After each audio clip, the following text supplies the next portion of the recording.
on the road again for our epic summer adventure. Yes, this is the summer adventure that we've been talking about and planning on for several months now. Yeah, I was gonna say, I would say a year, because we were talking about last summer taking a big trip, and then that trip kind of morphed into this trip, just very different from what we originally pictured. Yes. But we've probably been planning this, since before Christmas. Well, I don't think we made our first reservation until probably sometime in January. You made that 4th of July reservation. Yes, that's what started the reservation part. Like, we picked that one, and then we kind of worked out and around. So a little bit of background, and what we're going to do today, this is just the introduction. This is going to be kind of like the Outer Banks trip. This is going to be a series. This is kind of the introduction where we're going to talk about the planning, what all we've done on the way into this 6-state, 16-day, 1,800 miles, 6 states, 8 campgrounds, and countless memories. Yes. 16 days. Yep, 16 days. So this video is going to be about kind of how we put this all together and introduce the series. So hope you enjoy.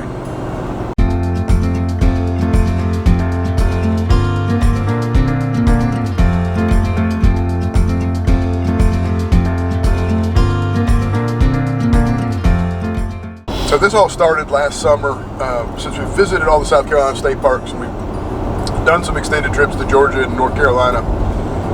We're thinking, why not make a big trip to go see my family and where we're from in the Midwest. Iowa in particular was sort of the vision of where we were hoping to go. And as we started kind of looking at the map and trying to break down how that would be, it was looking like that was going to be a month-ish trip, month long.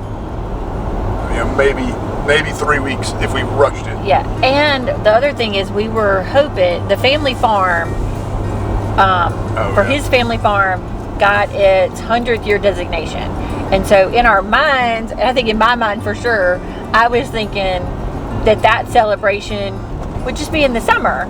And that that would be like boom on the way, and we would wrap it all in together. And then we got the dates for it, and it was late August, the 15th, mid-August. Mid-August. So it was like, we can't do 3 weeks that late in the summer. And there's no way we'd be able to get back in time for school with the camper. So that was going to have to be just a quick trip in the van.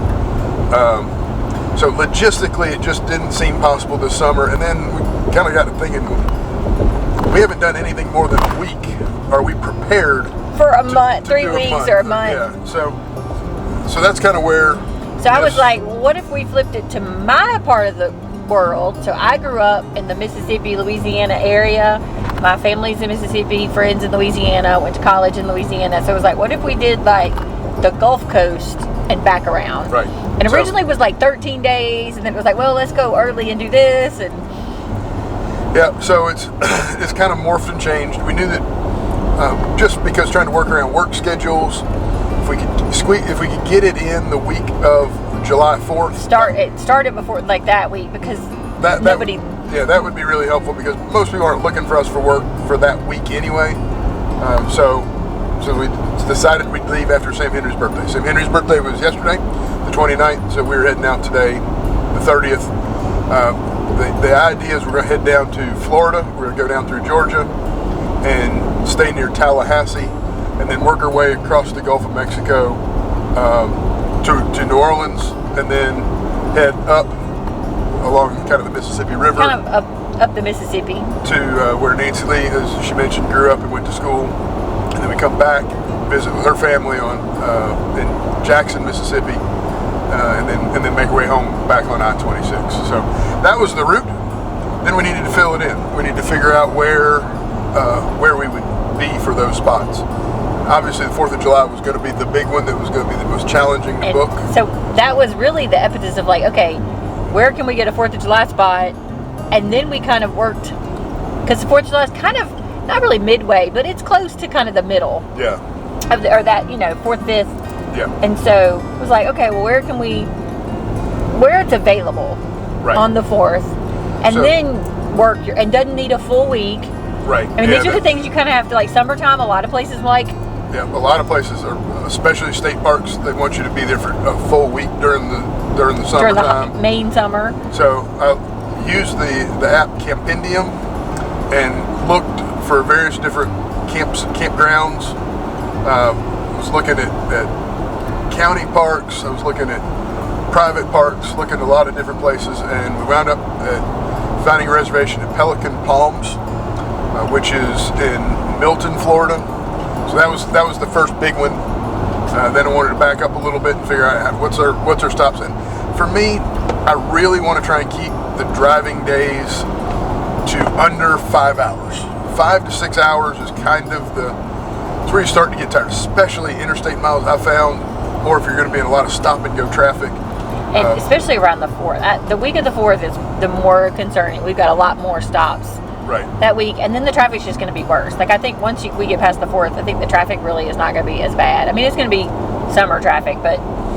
Right. So, we filled in some spots on the way down to that Milton, Florida. We're going to be stopping at a park that, if you've watched our channel much before, you've seen a video that we did where things didn't exactly go well at Hamburg State Park in Georgia. Looking at the direction we wanted to go, trying to stay off the interstates if we can help it. That worked out. It was pretty much right in line. Yes, it was right in line. So we're going to give it a shot. Decided we're going to head back there for one night and check it out. Then about halfway down between there and our next stop, I wanted to just try one of these. I've seen some people talk about these Love's RV stops. So we got a booking at a truck stop. It's a Love's RV site at a Love's truck stop. It's a fairly new concept, so I'm excited to see what that is like.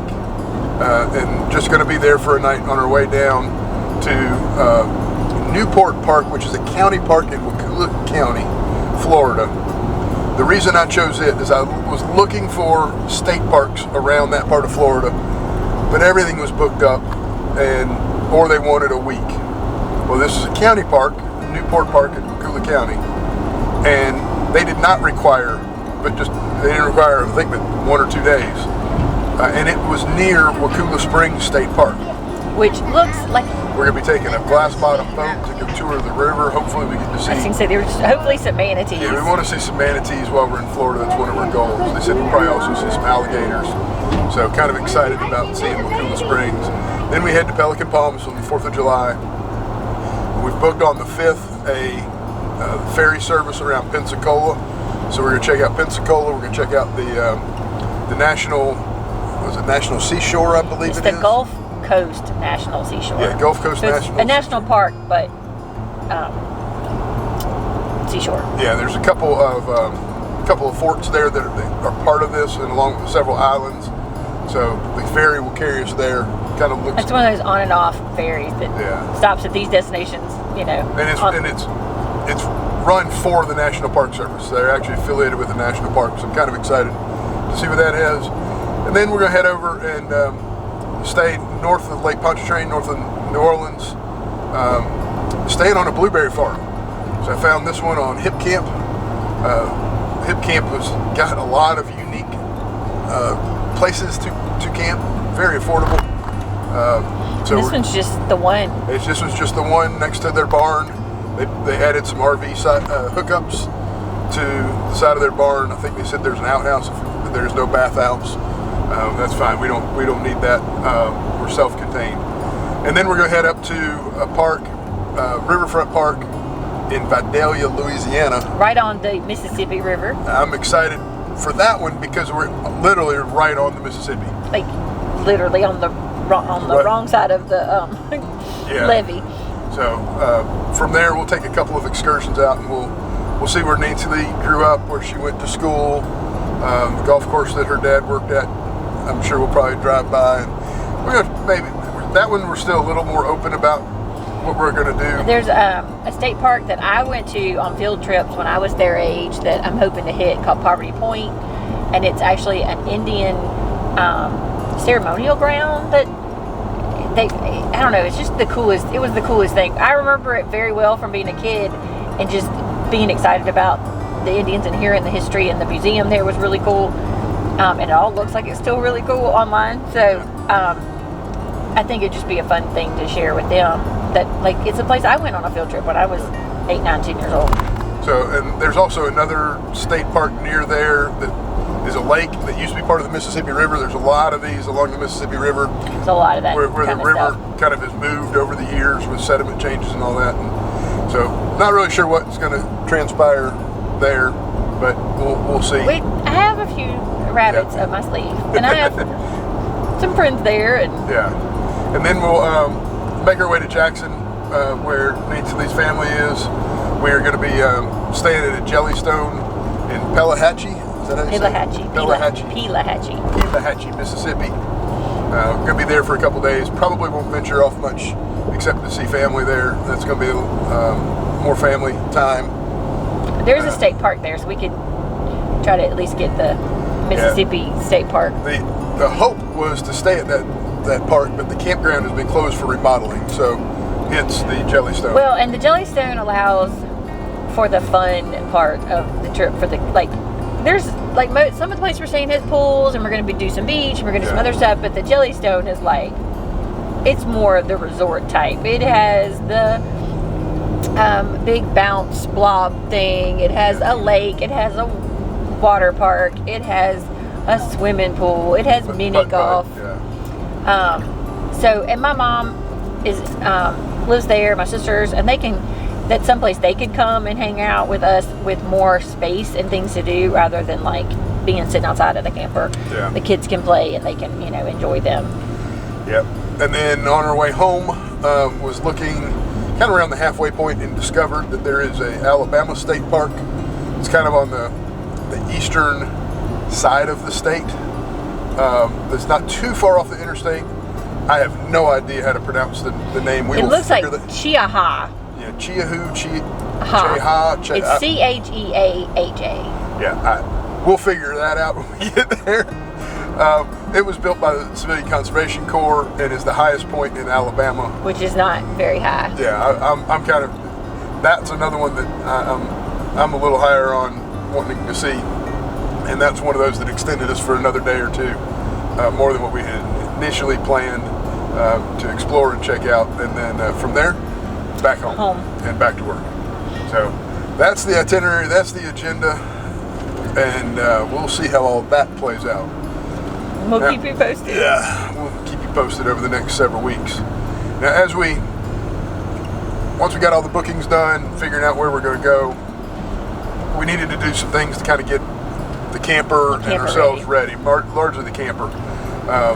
This is now going on our 4th summer with the camper. So first priority I had was getting new shoes for her. The tires that were on it, there was showing no signs of any issues, but they're 3 years old. This long of a trip, I wanted new rubber. So I took him up to the tire guy that I trust very well, and he's the one that had suggested last time going with the Carlisles. He looked just to verify that there was nothing else that was a heavier load rated tire available, and it was not. Carlisle is now known as Carl Star. Okay, what I had before. I was very happy with them. You put them on, and other than the fact they say Carl Star on them instead of Carlisle, they look to be pretty much the same tires. Well, I mean, it's probably the same factory, same workers even. Yes. We'll see how they play out. I'm happy with the way they look. I was surprised at how much tread had worn off of the other ones when I compared it to the new ones. It looked fine, but then when I saw the new tread, I was like, wow, there's a lot more worn off than I had realized. They are radials, but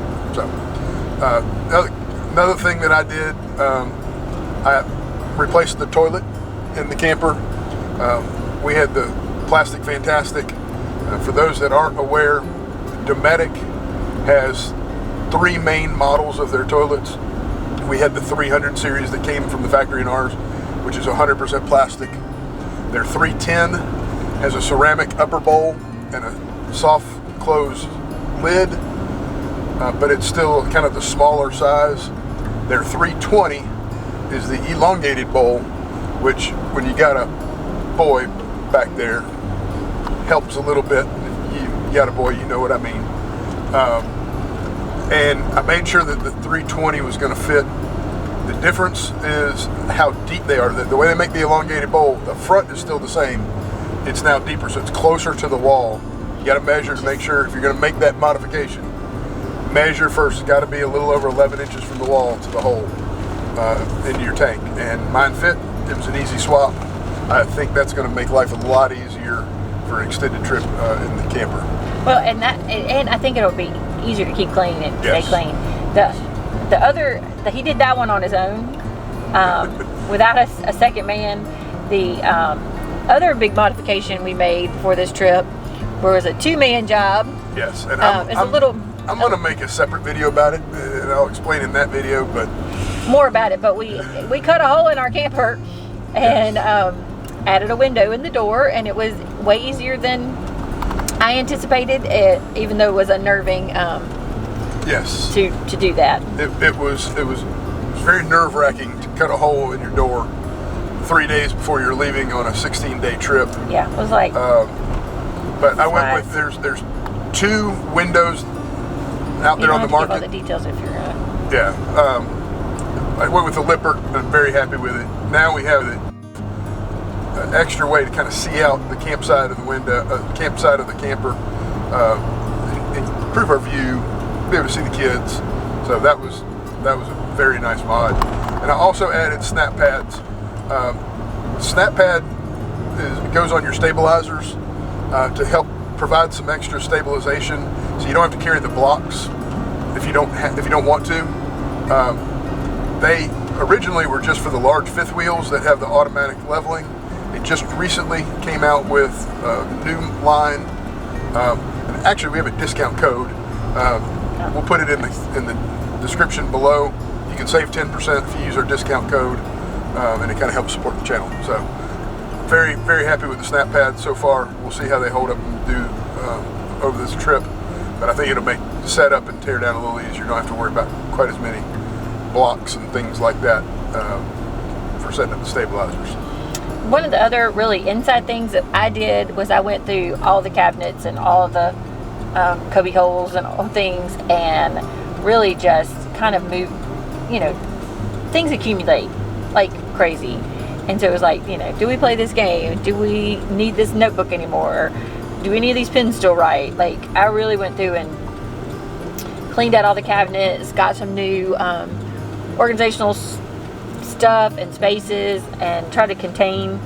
We play a lot of games around the road, and so that was one of the big concerns, is to make sure we had what we wanted, but we also weren't just carting around a bunch of stuff that we weren't going to play with and it was taking up space.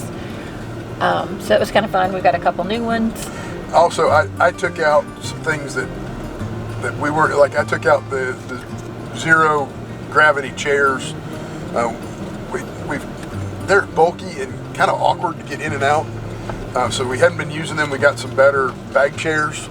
So that's probably 40, 50 pounds out that we don't have to haul around. Yeah, I think if we were going somewhere and stay in for like we were going somewhere like we did to the beach a couple summers ago. Like, we're going and we're going to be there 8 days. Yes. I like having those, but for as much as we're going to be breaking down and tearing, putting out and breaking down and putting back in, I don't really see the need for those. And we're not going to be sitting a lot, I don't think. No. So I just didn't see the need to carry those. I also went through the back storage area and pulled out some things that I had stuck back there for, I don't even know just what. In case. We had a lot of like, well, what if we need an extra this or Yes. and just took some things out, cleaned some things up so that there isn't stuff as much just kind of loose and laying around. Just gives you a little bit more wiggle room. Not only that, but all that stuff weighs. And a trip like this, I really wanted to pay attention to the weights, because the heavier it is, the more fuel it's going to. Well, and we were going to be carrying a little extra food. Yes. Than we normally do. So we stopped at the Cat Scale on the way out of town just to weigh. We're still within our Tahoe's capacity, but we're about as heavy as we're probably ever going to be right now as far as food and clothing. We got a lot more clothes than we would ever. And speaking of that, though, I really planned. So the stop in Vidalia is about halfway. Is like right at halfway. We're there several days, and it has a laundromat along with a lot of other things. And so I really only planned about 8 or 9 days for me and the kids. I don't know what you did. Yeah, me and the kids planned about 8 or 9 days. So I'm gonna be doing a fair amount of laundry in Vidalia. I wish we could have figured it out to make it work long enough to stay to my mom's, because she likes to do laundry and she would have taken care of it for me. But really that first night we're in Vidalia, I probably will take my book and go down to the laundromat. And that's okay. I mean, honestly, Sam Henry probably could outfit it himself for 16 days. Clara and I, we're going to be low on shorts for that long. So, yeah, and as far as food, I'm probably loaded down for about 5 or 6 days worth of food without having to go to the grocery store. Which if we were going on a 5 or 6 day trip, you probably would have only taken like 3 days. Yeah. You just realized something you forgot. Yep, I did. I meant to grab those cookbooks that y'all got me for Father's Day.